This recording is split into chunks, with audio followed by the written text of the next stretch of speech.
7:01 here I'm in Southern California, a place called Covina, California. And we're getting ready to pray this morning.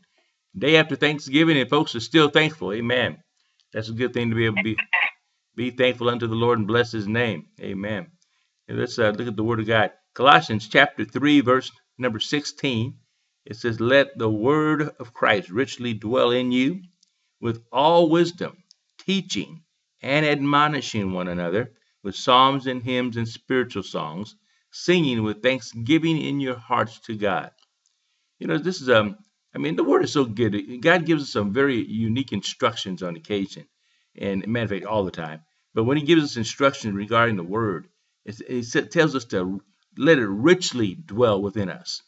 Now, if you think about that for a moment, to richly dwell within us would be not just a mild source, a mild sense. To be richly dwelling in us. To get all the nutrients of His word, to get all the minerals of His word, to get all the nuggets of His word. To let it dwell like that in us, and that's a powerful thing. And so, with all wisdom and teaching, admonishing one another with psalms. And so as we admonish one another, that's a powerful thing to be able to admonish one another and encourage each other, build each other up in our most holy faith. And a way to do it, he says, is to do it with psalms and hymns and spiritual songs, singing with thanksgiving in our hearts. And it didn't go into talking about preaching necessarily. There are times that we preach at one another as well. But this opportunity right here is just talking about psalms and hymns and spiritual songs. So we can go unto the Lord, but unto each other, and admonishing one another with hymns and spiritual songs, and singing with thanksgiving in our hearts to God. And that's a powerful thing, again, to be able to sing before the Lord on your own. In your own time, and also with among one another. So what a powerful thing to be able to do. So as we go before the Lord in prayer this morning, let's keep our hearts and our minds stayed on Him as we always do. But let's remind ourselves that we are still thankful, even though Thanksgiving Day is over with. We are still thankful unto Him. We're blessing His name today, and we're going to continue to do that throughout the rest of this day, and as life continues for us. God, we're just thankful, blessed people today. Coming before your presence with thanksgiving in our hearts and enter your courts with praise. God, we are thankful unto you, and we bless your name. Lord, as you would have it to be, we would admonish one another with psalms and hymns and spiritual songs, making melodies in our heart, making joyful noises in our heart, making with thanksgiving in our heart. We do this as unto you. God, we know that there's a plan that seems to be so much different than we anticipate having to be every day of our lives. And every day we wake up, there's nothing the same except that you are constant. You're very consistent. You're the same God yesterday, today, and forever. You don't change. And because you don't change, Father, we ought to be in that same realm where we desire to be like you. We desire to be like you, but we're moving from faith to faith and glory to glory. So we are constantly changing, constantly getting to know you better, constantly getting to know and understand ourselves better, because we do serve a risen Savior. One is our God Almighty. God, do a work within our hearts and cause us to see the change that you want us to see and move mightily in your ways and not our own ways. We give this day to you, Father, as we've had a chance to celebrate on yesterday, the Thanksgiving with our families and friends and people that we didn't even know yesterday. Some of us had a chance to serve other people yesterday and feeding families that did not have anything to eat for the Thanksgiving holiday. But Lord, that doesn't stop today. It didn't stop on Thursday. It continues on Friday. People are hungry on Friday and Saturday and Sunday as well. So Lord, let's find a way to be thankful unto you and do those kinds of things on a more consistent basis. Father, I pray now that you begin to raise up not just homeless shelters, but feeding shelters as well, where people can begin to feed people on a consistent basis and make it a part of their life, not just on Thanksgiving holidays or Christmas holidays, but Lord, we want to see that people's lives be changed and completely changed and turned around. Lord, do a work in the lives of multitudes of people around the nation, around the world, that the believers begin to take heed to the ministry they've been called to, that we would take heed and pay strict attention to the ministry that you've given us responsibility to be involved in. And Lord, we not find ourselves just doing what we want to do because it's a cute thing. It's something that's something that other people pat us on the back about. But Lord, it'd be something that will benefit the lives of other people and begin to serve them in a supernatural way. So God, we give you praise right now and thanksgiving for how you work in our lives and how you cause us to see these things in supernatural ways that we've never seen before. And Lord, open the eyes of our understanding that we would just come to the realization that, Lord, you have placed us here for such a time as this to do a work in this end time hour, this end time day where that there's folks that have come this direction before and that have come this pathway before and chosen not to serve you, have chosen to disobey you, Father, chosen just to walk away from your plan and your ideas altogether. But Lord, we know that you want us to do your will from our hearts, and we want to do that very thing from our hearts today. So, Lord, whatever it takes for us to get to that place again, walk with us today. Show us in your word, Father, what you desire for us and how you want us to function. We want, again, what you want. We don't want our own way of living. We don't want our own way of functioning. We want your way of functioning. And the only way we're going to go about doing that, Father, is we yield ourselves to your Spirit.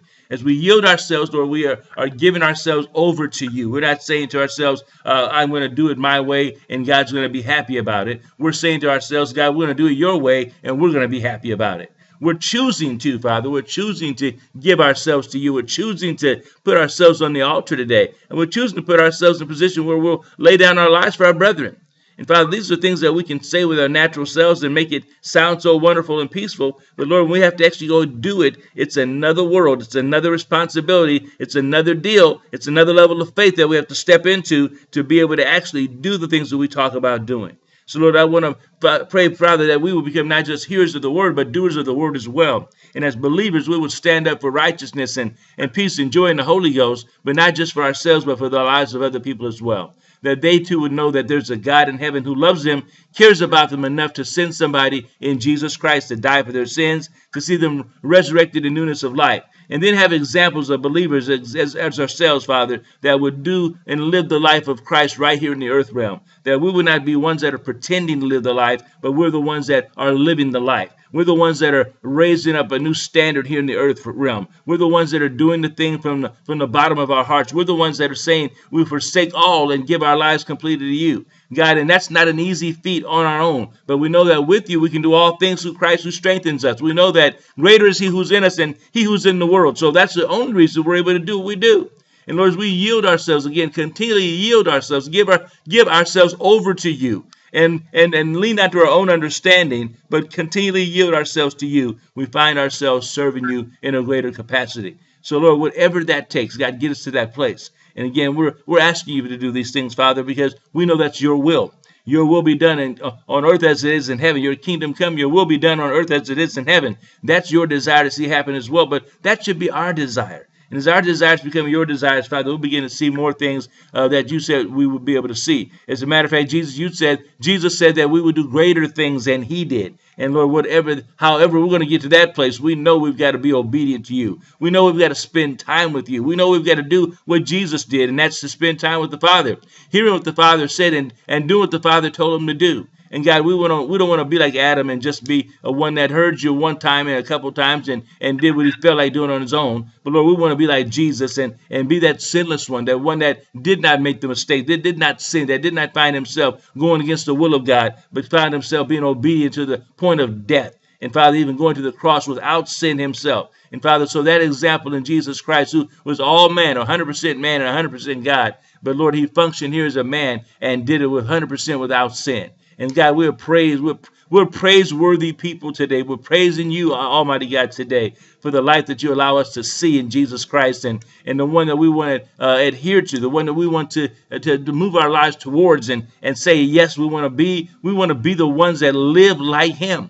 And Father, we know that there's a price to pay to be able to live like this. There's a price to pay to be able to function like this. And not everybody is ready to do that, but everybody ought to be getting ready, Father. Because this is an urgent hour that we're living in right now. The things that need to be done can't be accomplished in our natural selves. The things that need to be done for the kingdom can't be done in the flesh. The things that need to be done for the kingdom can only be done by the Spirit. And so, Lord, you said that you would guide us in every one of our steps, as you would direct every one of our steps. You said you do that. You said we'll be able to be led by the Spirit and not fulfill the lust of our flesh. And God, we need to be able to do that. We need to be able to function in our spirit realm. We need to be able to function at a higher level level, and that level is only in the spirit. It's not in the natural. And the natural will always keep us going in a direction that's going to be pleasing unto our natural selves and not something that's going to be pleasing unto you. So Lord, we surrender ourselves to you, learning more about who we are in Christ Jesus, learning that we've been made in your image, learning that we've been made in your likeness after your kind,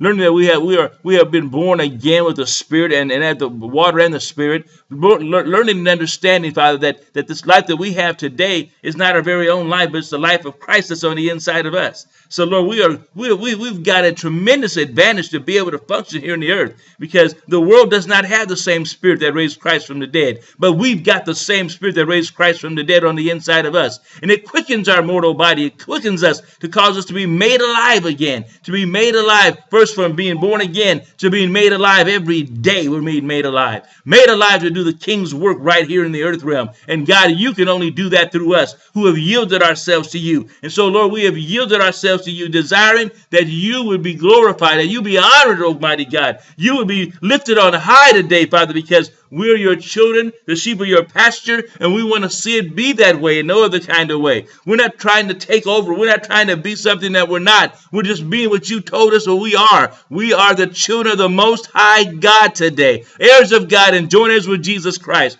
We trusted and believe you today that is absolutely true in our lives. And so for it to be absolutely true, Father, we ought to be living it the same way. We ought to walk around living like kings and priests in this lifetime, because you said we are kings and priests in this lifetime. We ought to be walking around living like heirs of God and joint heirs with Jesus Christ, because we're heirs of God and joint heirs with Jesus Christ. We ought to be living like the ones that are king's children here in the earth realm. We live that way because that's who we are. We don't pretend to be anything else but who we are, Father. We are that people living for you. We are that people desiring to be in your realm and to be able to function in this realm called the earth in a way that's so kingdom-minded, Father, but also accomplishing the things of the kingdom here in the earth. Your kingdom come, your will be done on earth as it is in heaven, working through believers who have trusted and believe you, because that's what our belief is all about. It's all about you. It's all about you.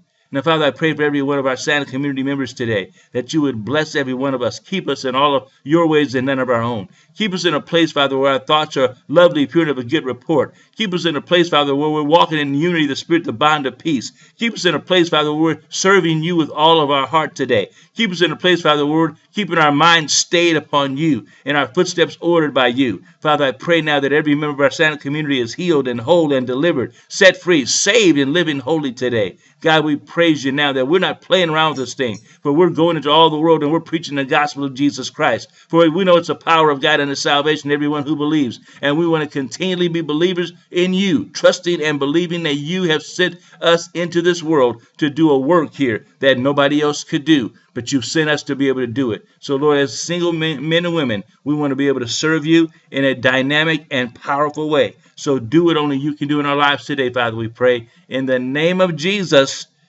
amen and amen and amen. Praise you, Jesus. Amen. Glory to God. Amen. Father, thank you this day. Bless you, Lord. Bless you, bless you, bless you. Amen.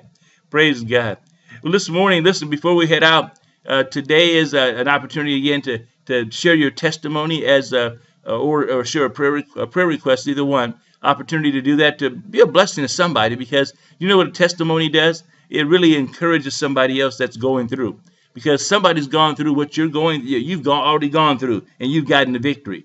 Let me tell you this: when I have been going through stuff in my life, and I saw somebody that just came out of what I was in, or they had been out of it for a while, and they were able to tell me their story and show me the way out, I was excited about that, because I knew that there was hope.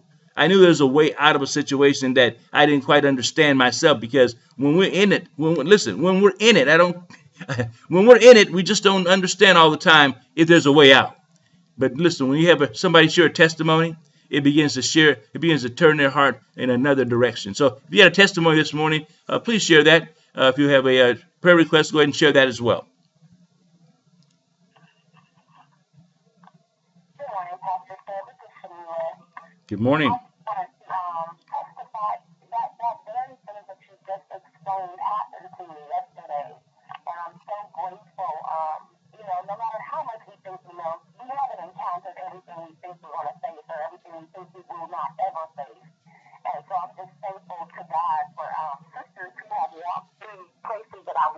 they walk me through, and when they share their testimony, it just allows you to see the light. It sheds some light on my situation. Like, okay, this is what I did. And it gave me wisdom, like wisdom instantly. Like, okay, this is how you handle it. And so I'm just grateful this morning. As you go through the process sometimes will be painful, but there's a lesson, and you're going to get through it. It's not going to always be like this. And so I am grateful this morning for those who have gone through and understanding that what we go through, my pastor would always say, has two things to do with us, little and nothing. There's somebody coming up behind us who we're going to have to impart that wisdom and impart that part of the journey and how we made it through it. So I just wanted to share that. Amen. Thank you so much. Somebody need to hear that too. Amen. Somebody else out there, please share. Pastor, could you please pray for my friend Veronica, who's having surgery today? Veronica. Okay. Praise God. Amen. Amen. Praise God. Father, I thank you for Veronica, that her surgery situation is completely in your hands, and that you know exactly what her physical situation is. You know her body, you know her mind, you know her heart. And Father, I pray now in Jesus' name that you would just begin to stir her heart with faith as you give the word of God to her. Let faith begin to arise on the inside of her, and let her see, Father, the salvation of the Lord, but also the healing power of God be made manifest in her life. We bless you and thank you for Veronica's physical healing in Jesus' name. Amen. We got it. Praise God. Thank you. Anybody else this morning? Prayer request or praise report, either one. Or testimony. Well, bless the Lord. Well, today is our Friday Funny Day. We're back to Friday Funnies today. And so feel free to be on the wall. And the Bible says that a merry heart is good like a medicine. So if you need a little bit more medicine today, laugh a little bit. Laughing is a good thing, because at the end of the day, when we come through the situations of life and our testimonies are shining brightly, we do a lot of laughing because we know what we came through, and we know that it was only the Lord that brought us through it. And so I do something a little bit different. I laugh while I'm in the mess. Okay, so I'm in some stuff sometimes. I say, you know what? I'm going to laugh right now because my victory is nigh, right in my mouth right now. So I'll begin to laugh and laugh and laugh. People think I'm crazy, but you know what? I'm still laughing today. Bless God. Amen. We'll see you guys. Have a fantastic day. Enjoy, and we'll be thankful unto the Lord and bless his name again. Continue to be blessed over the weekend as you head out to church and get the word this weekend and give it to somebody else as well. We'll see you guys. Have a fantastic day. We'll see you around. Bye, God bless.